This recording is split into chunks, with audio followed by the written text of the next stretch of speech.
втор уште посилен земјотрес од 6,1 Рихтер според Европско-медитеранскиот сеизмолошки центар ја погоди централна Италија само неколку часа по потресот од 5,4 степени. Овој пат има оштетени згради и пресечени електрични линии, но според првичните извештаи нема човечки жртви. Вториот потрес во 21 часот и 19 минути повторно бил на 71 километар источно од Перуџа во регионот Марче и траел неколку секунди. Не се знае и неговиот епицентар, но длабочината исто така плитка – 10 километри првиот и 9 километри вториот.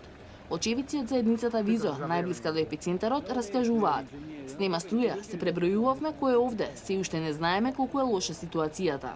На првите снимки што доаѓаат од таму може да се види паднат градежен материјал на улиците.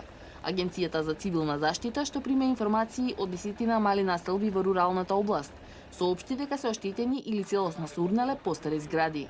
Првиот земјотрес со јачина од 5,4 Рихтери се случи во 19 часот и 11 минути, пошто уследи серија послаби со јачина од 2,5 до 2,8 степени на длабочина од 8 километри. Земјата продолжи да се тресе и по вториот удар. Сеизмолошкиот центар забележа поголем број автершокови со јачина од 3 до 3,9 Рихтери. Двата потреси се случија на само 70 километри северно од местото Аматриче, кое пред 2 месеци беше срамнето со земја и загинаа околу 300 луѓе во серија земјотреси, од кои најсилниот беше од 6,2 степени. Двата удари силно се почувствувале и во Рим на 150 километри, каде што се треселе згради стари неколку векови.